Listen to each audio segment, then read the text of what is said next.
नमस्कार, मैं हूं नीरज मेहरा और आप देख रहे हैं A1 टीवी की खास पेशकश राज्य सरकार का दूसरा कार्यकाल का दूसरा साल। इस बार इस कार्यक्रम में हम पेश कर रहे हैं राजस्थान सरकार के विभिन्न महकमों की 2 साल में किए गए वो महत्वपूर्ण निर्णय जिनको जानना जरूरी है। आखिरकार राजस्थान सरकार के अलग अलग महकमों ने ऐसे कौन से कार्य किए हैं जिसका फायदा मिला है। आज मेरे साथ इस कार्यक्रम में जुड़ रहे हैं राज्य के खाद्य एवं आपूर्ति मंत्री हेम सिंह भड़ाना। भड़ाना जी, आपका स्वागत है। मैं जानना चाहता हूं दर्शकों के लिए कि आखिरकार पिछले 2 साल में आपके महकमे ने ऐसे कौन से कार्य किए हैं जिनसे ये लगे कि जनता के लिए ये हितकर हैं और जनता को इससे सीधा लाभ मिल रहा है, जनता को सीधा लाभ पहुंचा है। देखिए नीरज जी, जो मेरा महकमा है ये आम आदमी से, आम उपभोक्ताओं से सीधा जुड़ा हुआ है। और जब हमने सरकार संभाली, सामान्य मुख्यमंत्री जी के नेतृत्व में जो सरकार बनी, उससे पीछे पूर्ववर्ती सरकार के समय में जिस तरह से इस खाद्य विभाग का ढांचा बिगड़ा हुआ था, उसको सुधारने में बहुत समय लगा है। और हमने विभाग के अंदर जो कमियां थी, जो खामियां थी और जिनको आगे दूर करना चाहे था, उनको दूर किया है। और जो अच्छी नियम है, नीतियां और आम उपभोक्ताओं तक बहुत रिलीफ मिल सके और उसकी जो अंतिम उपभोक्ता तक उसकी अपेक्षित क्वांटिटी संपूर्ण मिल सके, ये हमारा प्रयास रहा है और प्रयास काफ़ी सफल रहा है। जैसे कि आपने कहा कि अंतिम उपभोक्ता तक राजस्थान सरकार की नीतियों का लाभ मिले, सार्वजनिक वितरण प्रणाली का लाभ मिले, उसके लिए ऐसे कौन से ठोस कदम उठाए हैं कि सीधा उपभोक्ता को लाभ मिले इसका? देखो, सार्वजनिक वितरण प्रणाली KVSS से उठ करके जो भी और PDS दुकान तक जाता है, PDS तक जाता है, वहाँ से हम के अंदर 3 स्टेप है। PDS के पास भी पहुँचने पर वहाँ का DLO, वहाँ का ग्राम सेवक और वहाँ का जनप्रतिनिधि, सरपंच हो चाहे पंचायत समिति सदस्य हो या उस वार्ड का जिला परिषद सदस्य हो, वो उनकी किसी भी जनप्रतिनिधि की उपस्थिति में जितनी उठाव है उतनी पहुँच हो, ये सुनिश्चित करता है। उसके बाद SDM लेवल पर भी SDM है, पंचायत समिति प्रधान है और 2 हमारे सामाजिक कार्यकर्ता हैं। इनकी जो कमेटी बनी हुई है वो औचक निरीक्षण करती है। और उसके बाद जिला स्तर पर माननीय जिलाधीश महोदय और माननीय सांसद और विधायक और जिला प्रमुख ये बैठकर जिला स्तरीय जो कमेटी बैठी हुई है उस पर इनका मॉनिटरिंग करने का पावर है। और माल उठकर और संपूर्ण माल बिना छिजत के नो डिस्ट्रीब्यूशन के अंदर किस तरह का डाइवर्जन नहीं हो, संपूर्ण उठाव और संपूर्ण पहुंच तक पहुंचे, ये हमारी व्यवस्था पर हम मॉनिटरिंग करते हैं। लेकिन इसके बावजूद भी भड़ाना जी, राष्ट्रीय खाद्य सुरक्षा अधिनियम के तहत सार्वजनिक वितरण प्रणाली में छीजत बहुत है। उस छीजत को रोकने के लिए विभाग किस तरह से प्रयासरत है और क्या लगता है आपने जो प्रयास किए हैं उसमें सफलता मिली है, आशा थी? बिल्कुल, हमने बहुत सफलता मिली है और मैं दावे से कह सकता हूं कि हमने बहुत अच्छी तरह से विभाग ने मॉनिटरिंग कर करके समय समय पर इस छीजत को रोकने का काम किया। अगर इस छीजत के अंदर कोई अधिकारी की लिप्तता मिलती है या कोई PDS डीलर की बदनीयती मिलती है या किसी हमारे विभाग के किसी अधिकारी की मिली भगत की कई बात सामने आती है और जब उसकी जानकारी मिलती है तो निश्चित रूप से उसके खिलाफ कार्रवाई करते हैं और विभाग ने कार्रवाई की है। PDS कितने डीलरों को अगर उनके अनियमितता पाई गई है और उपभोक्ताओं तक सही वितरण नहीं कर रहे हैं और उसको उचित मात्रा में नहीं दे रहे हैं और कहीं कालाबाजारी की वस्तु है तो उसके खिलाफ निलंबन भी किया है, उनके खिलाफ FIR दर्ज भी किए और उनको टर्मिनेट भी किया है। बहुत अच्छी बात बताई भड़ाना जी आपने। जानकारी में आया कि इस बार जो राशन सामग्री का वितरण है PSO मशीन से शुरू करने का एक निर्णय किया गया है, उसमें कितनी आप लोगों को सफलता मिली है और अभी तक के क्या नतीजे रहे हैं? क्या आम उपभोक्ता को PSO मशीन से राशन सामग्री वितरण करने का जो निर्णय लिया गया है उससे फायदा मिल रहा है और यदि मिल रहा है तो क्या आने वाले समय में उसे प्रदेश के सभी राशन डीलरों पर लागू करेंगे? निश्चित रूप से सार्वजनिक वितरण प्रणाली अंतिम उपभोक्ता तक संपूर्ण उसकी क्वांटिटी उसको मिले, इन सब को देखने के लिए सम्मान्य हमारे मुख्यमंत्री जी के निर्देशानुसार पोस्ट मशीन से वितरण से सार्वजनिक वितरण प्रणाली को वितरण करने की जो व्यवस्था है उससे बिल्कुल 100% रूप से पात्र व्यक्ति को ही उसका माल मिलेगा। सार्वजनिक वितरण प्रणाली को सुदृढ़ बनाने के लिए पोस्ट मशीन में बायोमेट्रिक से जोड़ेगा, तब बायोमेट्रिक से जोड़ने के बाद उसका फिंगरप्रिंट्स वहाँ ऑनलाइन नहीं बोलेगा, तब तक उस व्यक्ति को माल नहीं मिल पाएगा राशन कार्ड से जोड़ने के बाद। और हमने 8 जिलों में पोस्ट मशीनें अभी पहले चरण में वितरण किए हैं। जिस तरह से मशीनों की उपलब्धता होती जा रही है उस तरह से हम आगे करते जा रहे उन हैं। जिलों में कैसे परिणाम आए हैं, क्या रुझान मिला है, आम उपभोक्ता का क्या उसमें रुझान है, और जो इस विभाग से जुड़े हुए लोग हैं उनके क्या विचार आए, क्या लग रहा है कि इससे आने वाले समय में फ़ायदा मिल पाएगा आम उपभोक्ता को? क्योंकि आपका प्रयास भी है, आपके डिपार्टमेंट का प्रयास भी है कि इस प्रयास से आम उपभोक्ता को राहत मिले, कहीं न कहीं उसे उस जो जिस सामग्री को सरकार जारी कर रही है वो सामग्री उसके हाथों तक पहुँच सके। अभी जो 8 जिले पहले फेज में लिए और दूसरे फेज के भी हमने आदेश कर दिए हैं, उसमें वितरण पोस्ट मशीन का वितरण चलेगा। पहले फेज में हमारे पास 8 जिले हैं: अजमेर, टोंक, सीकर, झुंझुनू, झालावाड़, बारा, बूंदी और धौलपुर। इनमें हमने पहले एक एक तहसील को लेकर के जिले वाइज उनमें पायलट प्रोजेक्ट के रूप में पोस्ट मशीन के द्वारा डिस्ट्रीब्यूशन कराया है। तो निश्चित रूप से सफलता मिली है और 100% संपूर्ण सामग्री उसी अपेक्षित व्यक्ति को मिली है जिसके लिए वे योग्य। भड़ाना जी, इसके बावजूद भी आरोप ये लगते रहे हैं कि सबसे ज़्यादा जो भ्रष्टाचार कहीं होता है तो रसद विभाग में होता है, खाद्य विभाग में होता है, क्योंकि जो सरकार जारी करती है सामग्री वो आम उपभोक्ता तक नहीं पहुंचती है। इस फर्जीवाड़ा को रोकने के लिए आपने काफ़ी प्रयास भी किए हैं, कई बार छापेमारी भी की है, टीमें भी गठित की है।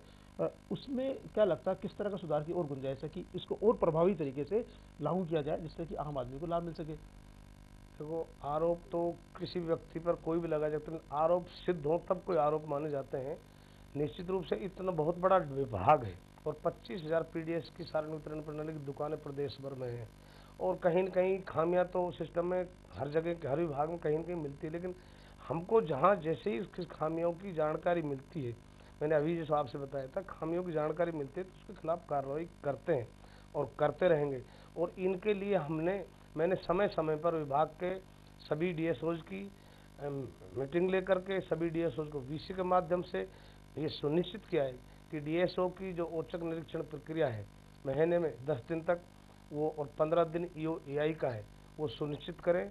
और वो ईओ-ईआई कितनी सार्वजनिक वितरण प्रणाली की दुकानों पर गए पीडीएस पर और वहाँ सार्वजनिक वितरण प्रणाली की क्या क्या व्यवस्था थी, किस किस रजिस्टर में एंट्री हुई, कितने राशन कार्ड उपलब्ध मिले, कितना उठाव हुआ और कितना वितरण हुआ, इनकी प्रति माह हमको रिपोर्ट मिलती है। उस रिपोर्ट के अंदर जहाँ भी हमको आवश्यकता पड़ती है कि इसके अंदर कहीं इस तरह की लग रहा है कि चीजत हुई है तो उसके अंदर हम औचक निरीक्षण भी कराते हैं, विजिलेंस टीम भी भेजते हैं और विजिलेंस टीम भेज करके कई जगह जब इस तरह की जो बात सामने आई है या कोई जानकारी मिली है और वो तथ्य सही पाए गए तो हमने उनके खिलाफ एफआईआर तक भी दर्ज किए। हमने क्रय विक्रय सहकारी समिति में अगर अनियमितता पाई है तो उनके खिलाफ भी एफआईआर दर्ज की। अभी बस्सी में एक मामला हुआ था कुछ दिन पहले, दौसा के अंदर हुआ था, तो उनके खिलाफ भी कार्रवाई की। जैसा कि मंत्री जी बताया कि इन्होंने एफआईआर तक भी दर्ज की है, लेकिन ये विभाग ऐसा है, ये महकमा ऐसा है जो आम जनता से सीधा जुड़ा हुआ है, जिसमें आम जनता का सीधा जुड़ाव रहता है और यही कारण है कि इस तरह के आरोप प्रत्यारोप लगते रहते हैं। मंत्री जी, आपसे जानना चाहेंगे कि पूर्ववर्ती सरकार में आम आदमी को, गरीब आदमी को सस्ती दरों पर आटा, दाल इस तरह देने की शुरुआत की गई थी, पिछले लंबे समय से बंद थी। क्या अभी इस तरह के पुनर्विचार कुछ हो रहा है कि उन्हें गरीब लोगों को सस्ता आटा मिल सके, दालें मिल सके या अन्य वस्तुएं मिल सके? आज मैं आपके सामने, मैं राजस्थान भर में सभी जगह कहा है, आज भी कह रहा हूँ कि 5 केजी पर व्यक्ति अब हम देने का काम कर रहे हैं। पूर्व सरकार के समय में तो 2.5 किलो 3 किलो मिलता था क्योंकि संख्या यूनिट्स ज़्यादा थी और आवंटन उतना ही होता था जितना अपेक्षित मापदंड थे 53 और 69% के। हमने पात्र व्यक्तियों का चयन करा कि टास्क फोर्स जो कमेटी थी उसने एक्सक्लूसिव इंक्लूसिव समावेश और निष्कासन, समावेश के मापदंड अलग हैं और निष्कासन का अलग है। वो व्यक्ति अगर पात्र है तो उसको रखा है और अपात्र है, किसी घर में गवर्नमेंट सर्वेंट हो गया, कोई इनकम टैक्स दे रहा है या जिसके 4 व्हीलर है या लघु सीमांत श्रेणी से बाहर है, भूमि नहीं है, भूमि है जिसके पास, उन व्यक्तियों को भी पात्र रखा था, उनको चयन किया है। और आज हमारा विभाग गति कर रहा है कि 5 केजी पर व्यक्ति पात्र व्यक्ति संपूर्ण राजस्थान में मिल रहा है। ये थे हेम सिंह भड़ाना, जिनके साथ चर्चा भी जारी रहेगी, लेकिन मिलते हैं छोटे से ब्रेक के बाद।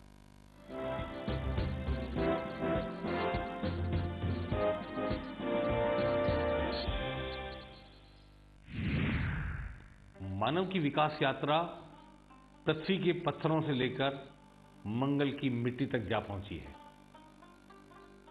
लेकिन हमारे सभ्यता को संस्कृति बनाया, शब्द ने, भाषा ने, लिपि ने, वाणी ने। और इसी संस्कृति का एक रूप है पत्रकारिता।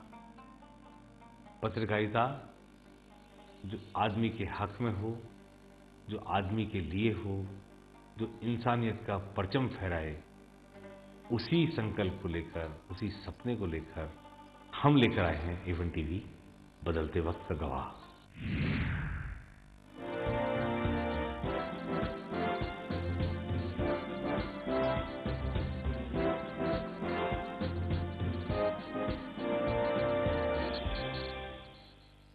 ब्रेक के बाद आपका पुनः स्वागत है। तो भड़ाना जी, जैसा कि आपने बताया कि काफ़ी सारे निर्णय आप लोगों ने किए हैं, लेकिन बीपीएल कार्ड धारकों को लेकर काफ़ी भ्रांतियां हैं। अभी भी ऐसे लोग बीपीएल बने हुए हैं जो पात्र नहीं है वाकई में। इस जो असामान्यता है, इसको सुधारने के लिए भी विभाग के पास कोई प्लानिंग है? आप क्योंकि खुद भी जमीन से जुड़े हुए आदमी हैं, ग्रामीण परिवेश से आते हैं और ऐसी पृष्ठभूमि से आते हैं कि आपको एक आम आदमी की, गरीब आदमी की पीड़ा का पता है और आपने महसूस भी किया होगा कि बीपीएल में काफ़ी फर्जीवाड़ा हुआ है। उस फर्जीवाड़ों को दुरुस्त करने के लिए कोई प्लानिंग है दिमाग में? देखो नीरज जी, खाद्य सुरक्षा अधिनियम लागू होने से पूर्व BPL, state BPL, Antyodaya, APL जी 4 श्रेणियां थी जी। तो ये मानकर चले कि बीपीएल और स्टेट बीपीएल तो स्वाभाविक रूप से पात्रता की श्रेणी में होते हैं जी। और इनके चयन प्रक्रिया में कहाँ गड़बड़ रही, कैसे गड़बड़ रही, इसका मैंने अभी जैसे बताया है जी। जिस तरह से पात्र व्यक्तियों की चयन प्रक्रिया है, उसी तरह से बीपीएल की चयन की प्रक्रिया है। लेकिन खाद्य सुरक्षा अधिनियम लागू होने के बाद सार्वजनिक वितरण प्रणाली के तहत उसी व्यक्ति को लाभ मिलेगा जो पात्र है। सिर्फ 2 कैटेगरियां रही हैं कि पात्र और अंत्योदय। पात्र को देते हैं 5 केजी पर यूनिट, अंत्य को देते हैं 35 किलो। इस हिसाब से बीपीएल की और एपीएल अपने, बीपीएल और स्टेट बीपीएल अपने आप में समायोजित हैं पात्रता की श्रेणी में। आपने जो बात रखी है कि बीपीएल का चयन प्रक्रिया में गड़बड़ हुई है, निश्चित रूप से बीपीएल की चयन की प्रक्रिया भी एक सिस्टम है। संबंधित उपखंड अधिकारी को वो अपनी एप्लीकेशन दे, उपखंड अधिकारी संबंधित ग्राम पंचायत में है तो ग्राम पंचायत के सेक्रेटरी को देगा वीडियो के मार्फत से, और नगर परिषद में है तो नगर परिषद के ईओ के इंस्पेक्टर के माध्यम से आएगा, और तब उसकी जांच होकर के वास्तव में पात्रता की श्रेणी रखता है तो उसको पात्र व्यक्ति का चयन किया जाता है। भड़ाना जी, राशन कार्ड बनाने को लेकर सरकार ने पहले एक ठेका दिया प्राइवेट कंपनी को, फिर दिया ई मित्र को, लेकिन अभी भी लोगों तक राशन कार्ड नहीं पहुंचे हैं। उसके लिए क्या कुछ प्लानिंग है, क्या कर रहे हैं? क्योंकि अभी भी लोगों को राशन कार्ड बनवाने में काफ़ी दिक्कतों का सामना करना पड़ रहा है। तो हमने ई मित्र के माध्यम से जी, कियोस्क ई मित्र ऐसी है जहाँ 50 रुपये निर्धारित फीस है, उस फीस के अंदर तक आप राशन कार्ड नया दे सकते हो। आप आवेदन करके नाम किसी का हटाना है, कोई बुजुर्ग चला गया तो उसको हटने का काम भी करेगा। नया घर में कोई बच्चा पैदा हुआ या बहू आई शादी होकर उसको जुड़ने का काम भी उस ई मित्र के माध्यम से दुरुस्ती। राशन कार्ड में आप कहेंगे कि साहब इसमें खामियां थी, हाँ बिल्कुल खामियां थी, लेकिन उन खामियों को दुरुस्त कराने का काम 1 अप्रैल 2015 से निश्चित रूप से इसमें चालू हो गया। ई मित्र के माध्यम से, ई मित्र के माध्यम से गति पकड़ रहा है और आज लगभग मैं कह रहा हूँ संपूर्ण राजस्थान में नए डिजिटल राशन कार्ड आम उपभोक्ताओं को पहुँच गए हैं। और इस बार हमने 1 अप्रैल 2015 से नए डिजिटल राशन कार्डों से ही संपूर्ण राजस्थान में वितरण की व्यवस्था करा रखी। भड़ाना जी, क्योंकि ये चर्चा थी आपके विभाग की, अब चर्चा करते हैं राजनीतिक विषय की। एक और दे रहा हूँ इस विभाग में, नहीं करेंगे आपने अभी मैं थोड़ी सी इस विभाग की दूसरा मैं आपको बताना चाहूँगा कि जिस विभाग को पूर्व सरकार ने किस तरह से बैक रखा, लेकिन हमने संभालने में राशन कार्ड आपको बता दिया, NFA का सुरक्षित कर दिया। 3 केजी पर राशन वो मिलता था, पर राशन कार्ड पर मिलता था 3 लीटर कैरोसिन आम उपभोक्ताओं को। हमने 1 अप्रैल 2015 से पूरे राजस्थान में जिनके गैस का कनेक्शन नहीं उसको 3 लीटर से बढ़ाकर 4 लीटर देने का कार्य कर रहे। चीनी जो पूर्व सरकार के समय 500 ग्राम मिला करती थी उसकी मात्रा बढ़ाकर हमने 650 ग्राम कर दिया। और इस बार चूंकि अक्टूबर माह में, नवंबर माह में दीपावली का सीजन था और सम्मान्य हमारे मुख्यमंत्री जी ने घोषणा की कि भमोरी में कि इस त्योहारी सीजन पर निर्देश दिए कि 1 केजी पर दिया जाए तो हमने 6.5 के बजाय इस नवंबर में माह में 1 किलो चीनी देने का काम किया है। नहीं, इसके लिए तो मुख्यमंत्री जी और आप दोनों बधाई के पात्र हैं।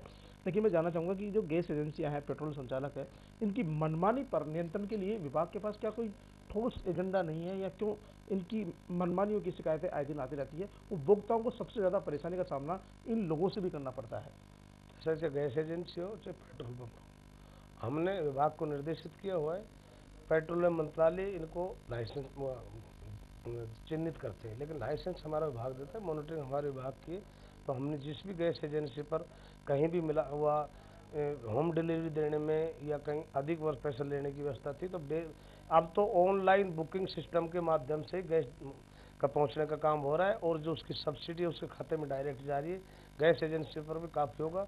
रही बात पेट्रोल पंपों की, पेट्रोल पंपों को कहीं भी कमती देने की या मिलावटी करने की इस तरह की जानकारी आती तो पर मंथ विभाग के अधिकारी जब निरीक्षण करते हैं, निरीक्षण में अनियमितता पाई जाती है तो उनके खिलाफ जो जुर्माना तय है या जो जिस तरह का उसका ऑफेंस है, उस ऑफेंस के खिलाफ कार्रवाई करते हैं। बढ़ाना जी, आप राज्य मंत्री से कैबिनेट मंत्री बने हैं, तो कहीं न कहीं आपकी जो कार्यशैली है उसका प्रभाव आप पे रहा होगा। मुख्यमंत्री जी का विश्वसनीय माने जाते हैं, तो इसमें भी क्योंकि और दूसरी बार आप विधायक बने थे, गुर्जर आंदोलन के दौरान आपको महत्वपूर्ण जिम्मेदारी दी गई थी, और जब राज्य मंत्री से कैबिनेट मंत्री बने तो जिम्मेदारी और ज़्यादा बड़ी हो गई, और आपका जो कद था वो भी काफ़ी बड़ा हो गया। तो लगता है कहीं कहीं वसुंधरा जी का विश्वास आपने जीता है जनता के साथ साथ। तो निश्चित रूप से सम्मान्य हमारी यशस्वी मुख्यमंत्री ने जो भी हमको जिम्मेदारी दी और जो भी जिम्मेदारी देती है उसको कार्यकर्ता के बतौर हम गंभीरता से लेकर, मैंने जो भी सम्मान्य मुख्यमंत्री ने चाहे किसी संगठन के चुनाव की दी हो, चाहे नगर पालिका चुनाव की दी हो, चाहे लोकसभा चुनाव की दी हो, चाहे विभाग की जिम्मेदारी दी हो, मेरा कर्तव्य बनता है कि मुख्यमंत्री के निर्देशानुसार, मुख्यमंत्री जी की भावनाओं के अनुसार, जो मुख्यमंत्री जी की मंशा के अनुरूप पूरा खरा उतरता हूँ, और मुख्यमंत्री के आदेश के अनुसार, मुख्यमंत्री की जैसी मनसा सोच है उस हिसाब से जो भी जिम्मेदारी देती है उसको बखूबी से निर्वहन करता हूँ। बढ़ाना जी, क्योंकि पहले आप विधायक थे, या मंत्री हैं, पूरे प्रदेश का जिम्मा आपके पास है, ऐसे में आप अपने स्थानीय लोगों के लिए, स्थानीय कार्यकर्ताओं के लिए समय किस प्रकार निकाल पाते हैं? देखो, मैं सुबह नियमित समय पर उठता हूँ, और नियमित समय पर अपनी दिनचर्या करने के बावजूद मैं आम सोमवार से बृहस्पतिवार तक तो अपने विधायक इस सिविल लाइन बंगले पर के 8 से 10 और लोगों की समस्या सुनता हूँ, उसके बाद सेक्रेटरीट का काम निपटाता हूँ, उसके बाद फिर भी कोई दिन में जब भी आते हैं तो मिलता हूँ, और इतवार के दिन जो मिलता है हमको, उस दिन हम क्षेत्र में जहाँ भी शादी ब्याह सुख दुख अच्छे बुरे सबके बीच में वहाँ पर पहुँचने का प्रयास करता है। मेरा मन रहता है कि जिन जनता ने जिस भावना से, जिस कदर से और जिस उम्मीद से मुझ पर भरोसा जताया, मैं उस पर खरा उतरूँ, यही प्रयास करता रहूँगा। बढ़ाना जी, क्योंकि अन्नपूर्णा केंद्र की शुरुआत की गई थी अभी थोड़े दिनों पहले, वर्तमान में क्या स्थिति है, और प्रदेश में सभी जगहों पर अन्नपूर्णा केंद्र बनाने की बात मुख्यमंत्री जी ने कही थी, आपने भी कही थी, उसकी क्या स्थिति है, उसके लिए क्या प्लानिंग चल रही है, और कौन कौन सी वस्तुएं अन्नपूर्णा केंद्रों पर, अन्नपूर्णा केंद्र पर मिलेगी जिससे जनता को और राहत मिले? क्योंकि अभी जो ट्रेंड चल रहा है उसमें काफ़ी जनता का शोषण हो रहा है, ऐसे में अन्नपूर्णा केंद्र जो है वो जनता के लिए बड़ी उपलब्धि होगी सरकार के द्वारा। देखो, सार्वजनिक वितरण प्रणाली के साथ साथ दैनिक उपभोग की वस्तुएं भी आम आदमी को पीडीएस दुकान पर मिले, ये सोच और समझ और ये उपज सामान्य हमारी यशस्वी मुख्यमंत्री स्वयं की है। सामान्य यशस्वी मुख्यमंत्री स्वयं की मनसा है कि आम व्यक्ति को, आम उपभोक्ताओं को, गांव में रहने वाले व्यक्ति को भी जो बिग बाजार और मॉल में जो वस्तुएं जिस दर पर उपलब्ध हुई हैं उसकी तुलना में कम दर पर अच्छी क्वांटिटी की वस्तुएं और नॉन पीडीएस आइटम उपलब्ध हुए। ये सामान्य मुख्यमंत्री जी की सोच है। उसी का आपने देखा भमोरी में जो सामान्य मुख्यमंत्री जी ने अन्नपूर्णा भंडार की शुरुआत की, एक राजस्थान नहीं हिंदुस्तान में बहुत बड़ी पहल और अनूठी पहल हुई है, और जिसका लाभ राजस्थान के सभी उपभोक्ताओं को नॉन पीडीएस की वस्तुएं भी पीडीएस के साथ मिलने का शुरुआत हुई है। लेकिन ये अन्नपूर्णा केंद्र का लाभ आम आदमी को कब तक मिल पाएगा, इसके लिए कोई आपने समय सीमा तय की है? इसके अंदर अन्नपूर्णा के पहले फेज में 5000 दुकानें पीडीएस की चिन्हित की हैं। उन 5000 दुकानों के अंदर सार्वजनिक वितरण प्रणाली के साथ साथ नॉन पीडीएस आइटम का पहुंच हो रही है। 5000 का पूर्ण रूप से संचालन होता रहेगा जब हम 25,000 पर चालू करें। बढ़ाना जी के साथ चर्चा भी जारी रहेगी, लेकिन मिलते हैं एक छोटे से ब्रेक के बाद।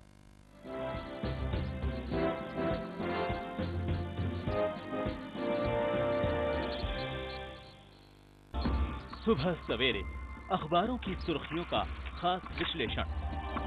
पूरे यूरोप के अंदर एक नई चेतना आई है आतंकवाद को लेकर। देखिए समाचार आईना, रोज सुबह 7:15 पर और 8:45 पर।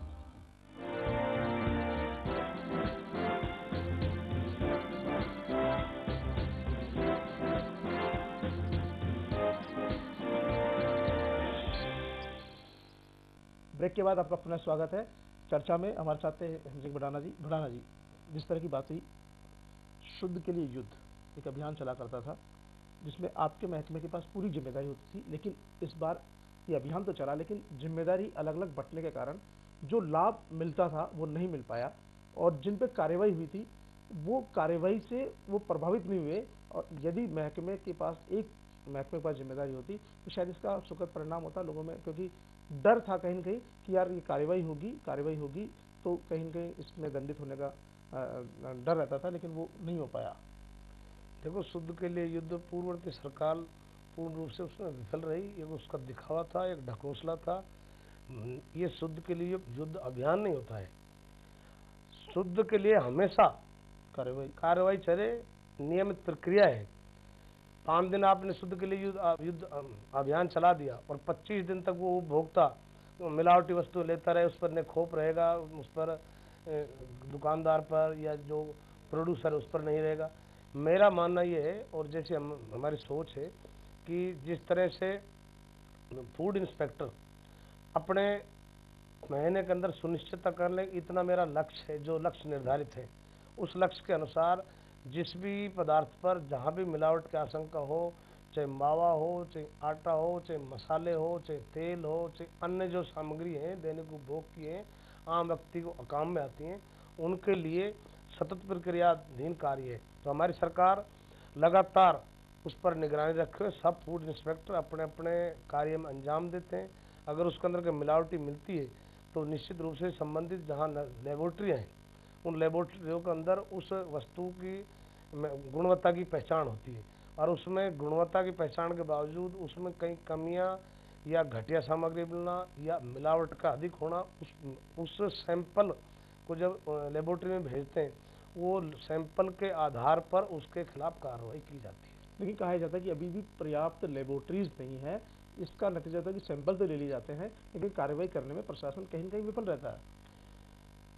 निश्चित रूप से संसाधन कम है और कर्मचारी कम है, लेकिन कर्मचारी कम होना, संसाधन कम होना, लेबोरेटरियों के कम होने से हम ये नहीं कह सकते कि हम निरीक्षण नहीं कर सकते। नहीं, हम जितने संसाधन हैं, जितने लेबोरेटरियां हैं और जितने हमारे पास अधिकारी हैं, वो अधिकारी अपना निश्चित रूप से लक्ष्य के अनुसार काम करें। हो सकता है एक इंस्पेक्टर को 5 की जगह 10 जगह जाना पड़ सकता है। लेबोरेटरी हम 5 तहसीलों की हो तो उसके अंदर 10 के अंदर एक जगह लेंगे, लेकिन हम इस बात से और न हम पीछे हुए न रहेंगे कि कम संसाधन है, कम लेबोरेटरी हैं, कम इंस्पेक्टर हैं तो हम जांच नहीं करा रहे। इन्हीं संसाधनों से सही दिशा में काम चले, इन्हीं संसाधनों की उपलब्धता का आधार काम हो, ये हमारा प्रयास है, रहेगा, जारी है। लेकिन वैसे इसमें सबसे बड़ी बात है कि जो ये अभियान चलता है, जिला प्रशासन इसमें होता है, स्वास्थ्य विभाग इसमें होता है और खाद्य रसद विभाग इसमें होता है, तो मुझे लगता है कहीं न कहीं एक विभाग को ये जिम्मेदारी होनी चाहिए कि वही इसका निस्तारण करे तो शायद ज़्यादा लाभ मिल पाएगा। देखो, ये स्वास्थ्य विभाग के जो इंस्पेक्टर हैं जी, और इन इंस्पेक्टरों को निर्धारित जिस तरह से हमने EOEI को लक्ष्य निर्धारित है कि इतनी आप दुकानें PDS की इंस्पेक्शन करोगे, इस तरह इनके पास भी लक्ष्य है। इन तहसीलों में जाकर के इतनी तरह की हमारी लक्ष्य है, उस लक्ष्य को पूर्ति करेंगे और लक्ष्य के आधार पर जिस भी वस्तु में मिलावट की आशंका है, जिसका भी सैंपल लिया जाता है, उस सैंपल को संबंधित लेबोरेटरी लेबोरेटरी बनी हुई है, उसका आधार पर तो गुणवत्ता का पता मालूम होता है जी। वो इंस्पेक्टर करने से तो उसकी गुणवत्ता का मालूम नहीं चलता है, लेकिन लेबोरेटरी में जाने के बावजूद ही उसकी गुणवत्ता का मालूम पड़ता है। तो लेबोरेटरी में ले जाते हैं, लेबोरेटरी में से बाकायदे परीक्षण होता है, उसकी समय सीमा है और कौन कहता है निरीक्षण नहीं होगा। CMHO अधिकृत रूप से सभी जगह के इस पर जांच कर रहे हैं। और आपने देखा पिछले दिनों भी हर तहसील स्तर पर, और जो दीपावली का जो सीजन आया और उसमें दीपावली के सीजन के अंदर ऐसा आशंका रहती है कि हमारा प्रदेश मावा और सभी जगह होता है कि मावा की उपयोगिता बढ़ती, दीपावली की मिठाइयों का वितरण करना, रखना, ये वस्तुएं, तो उसमें ऐसे आशंका रहती है कि कहीं मिलावटी वस्तु मिठाइयाँ होने से कहीं इस तरह ज़्यादा उपलब्धता नहीं हो रही, उत्पादक कम हो रहा है, खपत अधिक है, इसलिए मिलावट की आशंका को देखते हुए इस बार सभी इंस्पेक्टरों ने अपने अपने विभाग में जाकर के वहाँ पर निरीक्षण किए और निरीक्षण के अंदर जहाँ अनियमितता पाई है, गुणवत्ता सही मिली, उनको लेबोरेटरी में भेजा है और जांच कराइए, और जांच में जो भी परिणाम सामने है उसकी जांच के बाद जो भी रिजल्ट आएंगे उसके बाद आधार पर कार्रवाई की जाएगी। दालों को लेकर अभी विभाग ने खूब सारी कार्रवाई की है, दालें जब्त भी की है, तो क्या लगता है इससे महंगाई पर असर कम हुआ है या विभाग को कहीं असाधित सफलता मिली है? दालों का निस्तारण अभी तक नहीं हो पा रहा है, इसके लिए कोई प्रयास किए जा रहे हैं? देखो, महंगाई बढ़ने के कई कारण होते हैं जी। प्रोडक्शन कम होना, कंज्यूम ज़्यादा होना, और एक जमाखोरी भी इसमें अपने आप में उसमें शामिल है। जब हमको लगा, राज्य सरकार को और केंद्र सरकार को इस तरह का लगा कि जमाखोरी के पीछे दालों के भाव बढ़ रहे, तो विभाग ने जमाखोरी के निश्चित टारगेट लिए और दालों पर छापे मारे, और जिन जिन दाल मिलों के यहाँ पर स्टॉक सीमा से अधिक थी उनको नियमानुसार जब्ती की कार्रवाई की, और जब्ती की कार्रवाई होने के बावजूद, डीएसओ सीज करने के बाद, विभाग सीज करने के बावजूद 6(1) की कार्रवाई कलेक्टर महोदय करते हैं। कलेक्टर 6(1) के अंदर उसको नीलाम करता है, नीलाम के अंदर जो उससे रकम आती है उस रकम को राजकोष में जमा की जाती है। उसके बावजूद जो उसका ट्रायल है, जो ऑफेंस बढ़ रहा है कि किस ऑफेंस में उसके खिलाफ कार्रवाई की, उस ऑफेंस को जो संबंधित जूरिडिक्शन जो जिसके भी न्यायालय के लगता है, उस जूरिडिक्शन न्यायालय में उसका वाद चलता है, और वाद का जब निस्तारण होता है तो जिसमें पक्ष में जाता है उसके अनुसार उसका निस्तारण किया जाता है। भंडारा जी, 2 साल आपके पूरे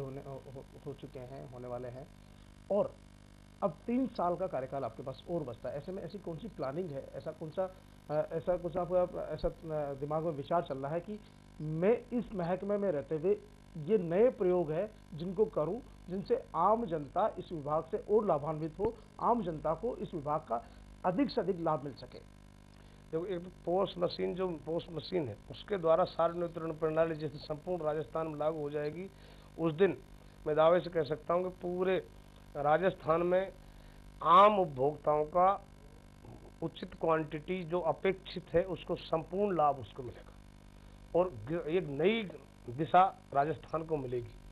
दूसरा, अन्नपूर्ण जो भंडार जो मुख्यमंत्री जी की मंशा के अनुरूप चल रही है, जिस दिन हमारी 25 की 25,000 अन्नपूर्णा भंडारें चालू हो गई, उस दिन पूरे राजस्थान में सार्वजनिक वितरण प्रणाली को इतनी गति मिलेगी कि नॉन पीडीएस आइटम, जिस पीडीएस दुकान के साथ नॉन पीडीएस आइटम मिलेंगे, जिनकी राशन कार्ड के बगैर उपलब्धता हो सकेगी, जो गांव में व्यक्ति, ढाणी में बैठा व्यक्ति या पीडीएस दुकान पर बैठा व्यक्ति, मजदूरी करने वाला व्यक्ति, खेत में काम करने वाला व्यक्ति, उसके पास संसाधन नहीं मॉल में जाने के लिए, उस व्यक्ति को भी मॉल के समरूप उपभोग की वस्तुएं, मैं ये मान सकता हूं कि जिस तरह से बिग बाजार है उसको ग्रामीण बाजार कह सकते हैं, ग्रामीण मॉल कह सकते हैं, उसमें अच्छी दर पर उपलब्ध बढ़िया क्वालिटी की मात्रा मिलेगी।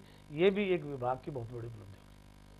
तो जैसा कि मंत्री जी ने कहा कि जब तक पोस्ट मशीनें पहुंचेंगी, अन्नपूर्णा केंद्र जब सभी जगह खुल जाएंगे तो आम आदमी को इसका लाभ मिलेगा, और इनकी ये मंशा है कि ये जल्दी से जल्दी अन्नपूर्णा केंद्र सभी स्थानों पर खुले, पोस्ट मशीन से जो है खाद्य सामग्री है उसका वितरण प्रॉपर तरीके से हो, जिससे आम जनता को उसका लाभ मिल सके। चर्चा में आने के लिए भंडारा जी आपका बहुत बहुत धन्यवाद, बहुत बहुत आभार। A1 टीवी पर खबरों का सिलसिला जारी रहेगा, देखते रहिए A1 टीवी।